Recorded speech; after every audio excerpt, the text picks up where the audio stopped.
육식공룡의 최강자로 불리는 티라노사우루스입니다. 너무 궁금해요. 그래서 티라노사우루스 화석은요, 사실 19세기 말부터 보고되긴 시작해요. 근데 당시에는 발견된 화석들이 너무 적어가지고요, 작은 뼈 조각으로만 발견이 됐어요. 그래서 이 공룡의 정확한 생김새라든지 이런 걸 정확하게 알지 못했는데, 그러다가 1908년도에 아주 중요한 발견을 하게 됩니다.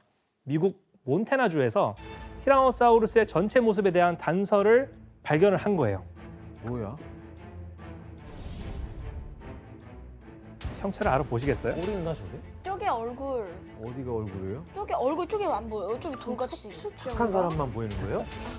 지금 보시면은 몸통은 일단 왼쪽에 있어요. 지금 아래쪽에 있는 게, 여기 있는 게 등뼈고요. 아, 등뼈. 골반이 있고 꼬리가 저렇게 나 있죠.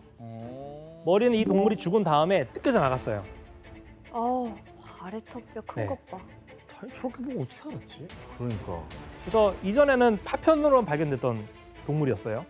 근데 이거를 통해 가지고 드디어 어떻게 생겼는지를 학자들이 알 수 있게 된 거예요. 온전한 화석을 찾게 된 거죠.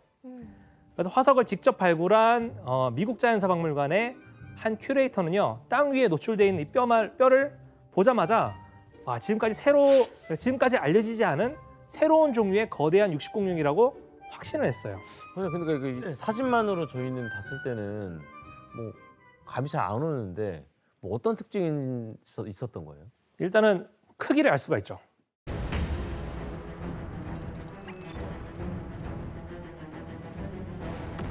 티라노사우루스 같은 경우는 몸 길이가 최대 13m까지 자랐어요. 엄청 커. 엄청 커요. 그래서 상체를 들어 올리면은 높이가 최대 6m 정도 돼요. 그러니까 2층 버스에 앉아 있으면은 티라노사우루스랑 눈을 마주칠 수가 있어요. 무서워. 오, 소름. 이렇게 덩치 큰 티라노사우루스랑 길을 가다가 마주쳤다 생각해보세요. 어떡해. 죽은 척해야지, 죽은 척해야지. 네, 어마어마하게 죽은 것도 무시했을 먹어요. 거예요. 네. 죽은 거든 뭐든 다 먹어요. 착한 티라노사우루스도 영화 속에는 있었는데 실제로 그건 모르잖아요. 무슨 말이에요? 이제 그 티라노사우루스를 보시면 일단은 덩치가 굉장히 크죠. 크기도 큰데 몸 길이가 굉장히 길어요. 근데 이제 몸무게도 사실 만만치 않았어요. 제일 대중적인 공룡 중에 하나인 것도 맞는 것 같아요. 제일 유명한. 그쵸. 잘 공룡에 대해서 몰라도 티라노사우루스 알죠. 모르는 사람 없을걸요? 다 알죠. 1등이. 심지어 햄버거 메뉴도 있잖아요. 뭐 그쵸. 뭐 음악 밴드도 있고 티렉스라고 다 있어요. 다 있어. 알베르토 씨, 그 티라노사우루스가 워낙 크기가 크니까 발굴하는 데에도 시간이 오래 걸렸을 것 같아요. 네 맞아요. 그러니까 처음에 발견했을 때 다들 기뻐했죠. 이렇게 어마어마한 이렇게 공룡을 이렇게 발굴을 하니까 너무 기뻐했는데 그것이 잠시였죠. 일단 땅 속에서 걷는데 뼈 같은 경우에는 하나당 100kg 정도 됐다고. 와. 뼈도 너무 무겁고 그러니까 그 굴석기라든지 그런 지금처럼 뭐 전기들도 없었던 시절이니까 오직 그냥 삽 이렇게 이용을 해서 이렇게 발굴을 해야 됐어야 되니까 계속 작업하다가 3개월 걸렸어요. 삽질을 삽질을 3개월 3개월 한 거. 삽으로 3개월. 야. 계속 이렇게 해야 돼. 네, 그래서 이렇게 힘들게 발굴된 티라노사우루스 뼈들은 그 곧장 마차에 실려가지고 대륙을 횡단해서 미국 뉴욕의 자연사박물관으로 옮겨지게 됐습니다. 그래서 당시 미국 자연사박물관의 관장이 이제 헨리 오즈본이라는 분이셨는데, 이분은 이제 이 거대한 화석 더미를 보고 이 공룡의 골격을 전시를 하면은 대박이 날 거라는 거를 직감을 한 거예요. 그래서 티라노사우루스 전시를 위해 대대적인 홍보를 준비하게 돼요. 그러기 위해서는 멋진 이름이 필요하겠죠. 그래서 탄생하게 된 이름이 바로 폭군 도마뱀의 왕이라는 의미의 티라노사우루스 렉스예요. 렉스는 엄청 네. 커. 그래서 이렇게 멋진 이름을 가지게 된 티라노사우루스는요, 마침내 1915년 헨리 오즈본 관장에 의해 대중들에게 공개가 됩니다. 그리고 큰 반응을 얻어서 기사에 나오기도 했어요. 기사에서는 티라노사우루스를 가장 강력한 싸움꾼, 동물의 왕국을 지배한 왕 중의 왕, 지구상의 절대적인 전쟁 군주 등과 같은 엄청난 수식을 붙여서 소개를 하고 있어요. 그러네요. 뭔가 자극적인 수식어를 많이 붙였네요. 네. 그래서 오늘까지 최강의 공룡으로 부동의 1위를 차지하고 있는 티라노사우루스의 이미지는요, 이 시기에 지어진 이름과 마케팅의 효과를 톡톡히 본 결과라고 할 수가 있습니다. 박사님, 그럼 티라노사우루스가 이 최강의 그냥 공룡으로 꼽힐 수 있을 만한 특징이 또 뭐가 있을까요? 있죠. 그 티라노사우루스를 다른 육식공룡들과 비교를 해보잖아요. 그럼 독보적인 특징이 하나가 있어요. 뭘 것 같아요? 앞발이 없어. 발톱? 이빨? 이빨은 뭐 맞아요. 이빨입니다. 이빨이 엄청 날카로운가 보다.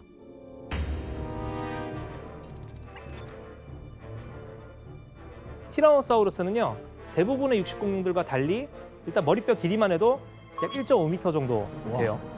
우리 사람만한 거. 사람 그러니까 그죠, 100kg 그죠. 드는 거죠. 건우군이 거기 그냥 혓바닥 위에 누울 수 있을 정도로 머리가 컸어요. 그래서 머리가 우와. 크다 보니까 또 이빨도 굉장히 컸겠죠. 그래서 그 이빨 그 실물 모형을 실물 크기로 제작한 모형을 가져왔어요. 얼마나 클까? 네. 일단은 얼마나 아까 그 알로사우루스 이빨을 보셨죠? 네. 네. 우와. 네. 우와. 엄청 낫이에요, 낫. 부메랑 아니에요? 와 진짜 크다. 와, 이거 농기구 같아. 약간 돌로 변한 바나나처럼 생기기도 했고요. 와. 그래서 이게 아까 제가 보여드렸던 알로사우루스의 이빨이고요. 말도 안 돼. 이게 바로 티라노사우루스의 이빨. 알로사우루스. 근데 이빨 너무 하나가 크죠? 저렇게 큰 네, 게 kép도 안 된다. 몇십 개 있다는 거잖아요, 입안에. 잠깐만. 한번 보세요. 와. 들어가 만져봐. 아 무겁다. 갖고 싶어요? 갖고 싶기도 하네. 줄 수는 없어요. 그렇지. 네, 이게 무게는 이만한 게 예. 이렇게 콕 찔렀다면 이거예요. 오 연기까지 하네. 오, 잘했어요. 오늘 이래요, 몸 이래요. 아는 걸 하네요 와서. 이래요 이게. 와 근데 이거는 뭔가 안 갈 것 같은데 이건 진짜 아니 갈것 이것도 가죠. 이것도 가요? 이런 게 70개가 있대잖아요 여기에. 한눈에 봐도 크기 차이가 어마어마하죠. 근데 티라노사우루스가 큰 건 알았는데 네. 이빨 하나 크기가 이 정도일 줄은 상상도 못했어요. 직접 보니까 확실히 어마어마하다는 걸 와. 확신할 수가 있어요. 그럼 왜 이빨이 이렇게 크고 두꺼워졌을까요? 그냥 으스러뜨리는 거 아니에요? 먹잇감을? 맞습니다. 뼈채 그래서- 씹으려고? 네, 맞아요, 맞아요. 아. 그래서 이렇게 티라노사우루스의 이빨 크기가 크게 큰 거는 한 30cm까지 자라요. 다른 육식공룡 사이에서도 독보적인 크기를 자랑하는데 이제 티라노사우루스는 무는 힘이 어느 정도 됐을까요? 상상이 안 되는데요? 4톤? 근데 이빨이 저 5톤? 정도면 5톤 정도? 티라노사우루스의 무는 힘은 5.7톤 정도 됐어요. 와, 5톤이네요 거의. 거의 맞췄네. 네. 티라노사우루스가 길 가던 차를 물면요, 차가 두 동강 날 힘이고요. 진짜예요? 네. 뼈채 그냥 뼈를 갈아서 먹었구나. 박사님 근데 티라노사우루스가 뼈채 씹어 먹었다는 건 솔직히 본 적 없잖아요. 어떻게 하신 거예요? 제가 본 적은 없죠. 예. 근데 이것을 통해 가지고 알아냈습니다. 먼저 사진을 볼게요. 이빨에 뭐가- 알것 같아. 이빨에 뭐 남아 있나? 뭐일 것 같아요, 이게? 알 것 같아요. 똥. 배설물. 맞습니다. 남아 있어? 똥이야? 똥이에요. 이건 이제 6,600만 년 전의 것으로 추정되는 티라노사우루스의 배설물 화석인데요. 이 배설물을 보시면요, 뭔가 오돌토돌한 게 박혀 있어요. 뼈야. 뼈 조각. 맞아요, 초식공룡의 뼈 조각이에요. 와. 뼈 조각으로 이루어진 똥이다 보니까는 보다 잘 보존이 될 수가 있는 거예요. 심지어 여기서는 박치기 공룡의 머리뼈 일부도 발견이 됐어요. 그 머리채를 씹은 거예요? 씹어 먹은 거예요. 그래서 씹어 먹은 흔적이 발견이 된 거예요. 그래서 진짜 무섭다. 이렇게 배설물 화석을 통해 가지고 그 공룡이 살았던 당시의 주변 환경도 짐작해 볼 수가 있죠. 마지막으로 짚어볼 게 뭐냐면은 티라노사우루스가 공룡계의 최강자로 군림할 수 있었던 독특한 특징은요, 바로 눈이에요.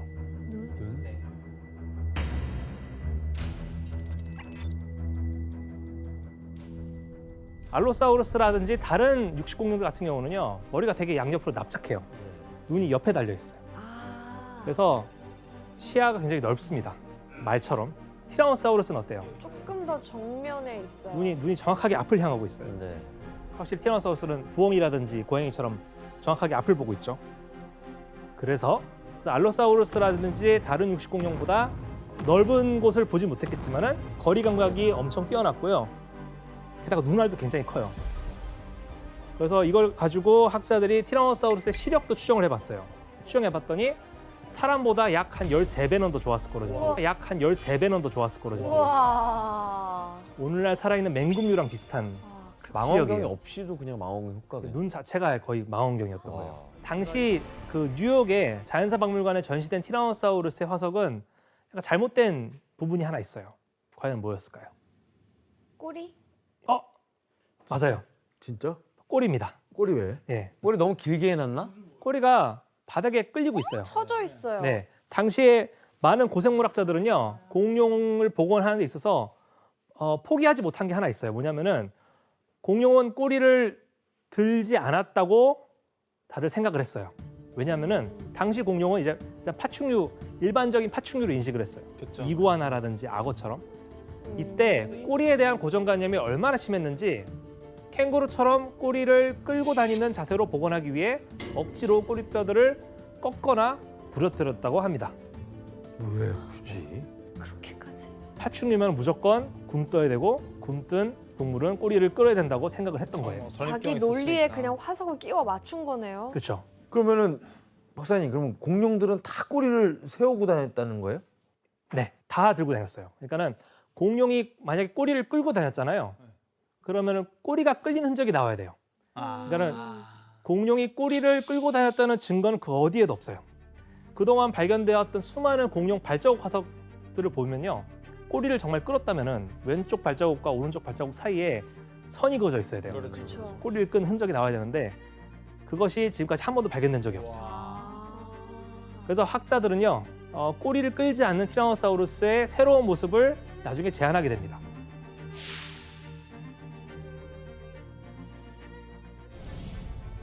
아 고개를 좀 숙이고 다녔다. 네. 오. 다리 같은 경우가 굉장히 활동적인 동물의 다리를 갖고 있잖아요.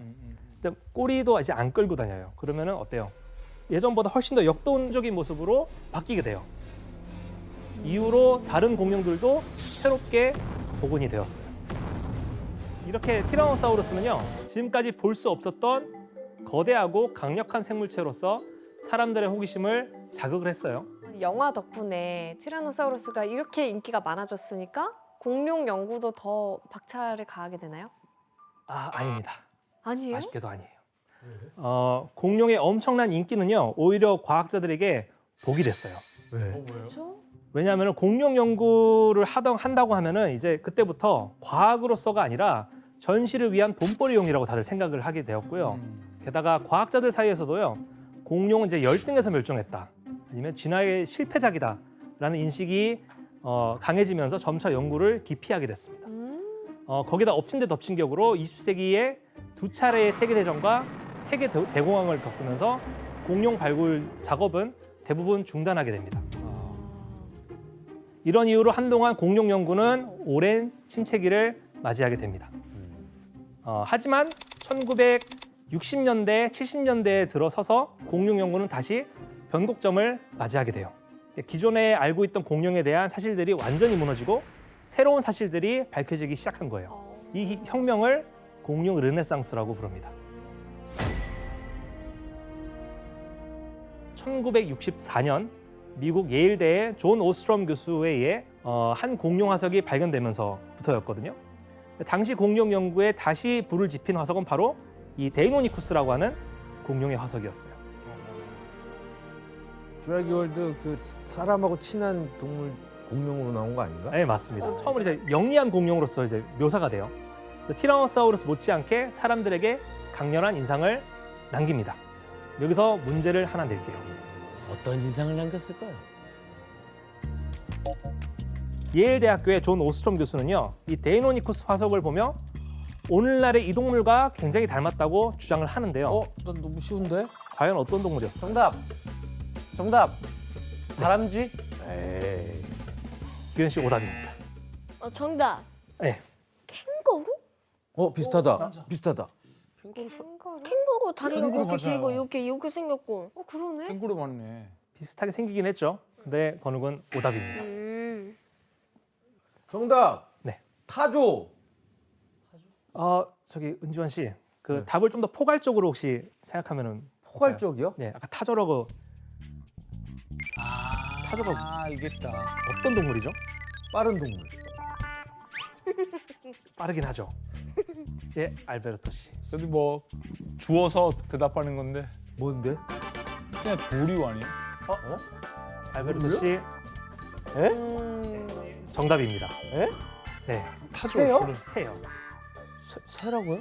여러분들은 어떻게 생각하세요? 이게 날개가 없는데 일단. 전혀 그렇지 않아요. 뭔 새를 소리예요? 닮은 것 같나요? 일단 너무 새보다 크잖아요. 여기서 이제 우리가 몰랐던 공룡에 대한 진실이에요, 이게.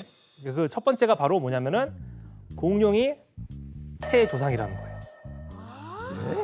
공룡이 새의 조상이에요. 새 조상? 네.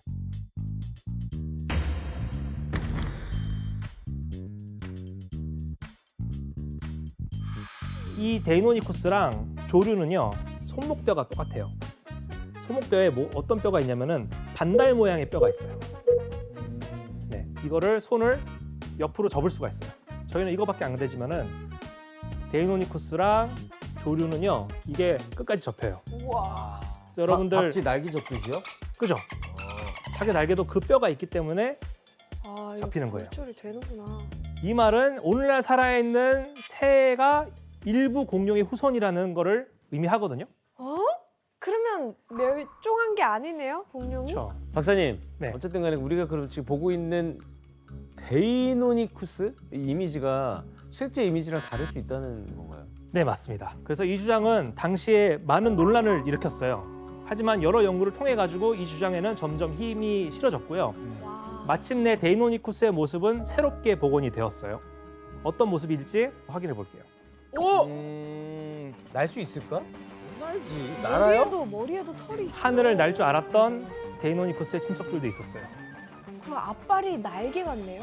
그죠? 사실은 날개죠, 날개. 날개 시작이지. 날개 수가 있어. 그죠? 초창기의 모습인 거죠. 초창기. 와. 그래서 이처럼 새가 일부 공룡에서 기원했다는 주장은 오늘까지 별다른 이견 없이 정설로 받아들여지고 있어요. 공룡을 본 사람이 없음에도 불구하고 화성을 통해 가지고 공룡에 대해 정말 많은 거를 알아냈어요. 특히 새가 살아 있잖아요. 그러니까는 아직 공룡이 멸종하지 않았다는 거를 이걸 통해서 알 수가 있는 거죠. 그래서 새를 사실은 공룡학자들은 공룡의 한 무리로 분류를 해요. 그래서 그 어느 누구도 학계에서는 공룡이 멸종했다고 표현을 하지 않습니다. 그럼 와. 집 앞에 있는 비둘기들이 공룡이라는 거네요? 공룡이죠. 공룡 후예예요? 네. 공룡 아예 그냥 공룡이에요. 잘해줘야겠는데? 그래서 우리는 지금 공룡과 함께 살고 있어요. 아, 진짜 닭다리도. 웃기다. 네, 공룡도 먹죠, 그죠? 독수리 같은 그런 친구들도 다 그러면- 공룡이에요. 모든 새는 와. 공룡 안에 포함이 되는 거예요. 그럼 박사님, 그 네. 새들이 혹시 다시 공룡으로 되는 권한은 없어요? 약간 새가 자기 스스로 옛날의 모습으로 돌아가긴 어려울 거예요. 근데 과학자들이 지금 되게 재밌는 거를 지금 프로젝트를 진행을 하고 있어요. 공룡이 새의 조상이라면은 거꾸로 새를 가지고 우리가 원하는 모습의 공룡을 만들 수 있지 않을까? 라는 접근이에요. 일명 치키노사우루스 프로젝트라고 부르는데 어때요? 여러분 가능할 것 같으세요? 혹시? 위험한 근데 발상인데요? 그렇게 되면 인간도 그렇게 해서 인류의 그 진화를 예, 거꾸로 그럴 수도 있다는 얘기잖아요. 근데 이게 사실 공상과학 영화에만 나올 법한 소재인데 그러니까. 사실 꽤 많이 그 연구 결과가 나왔어요. 성과가 굉장히 지금 나오고 진짜로? 있어가지고요. 사진 한번 보겠습니다. 하지 마요 그런 거. 사진 한번 볼게요. 프로그램이니까 일단 봐야 우리 좀 돼요. 거스르지 맙시다 우리 좀. 그래.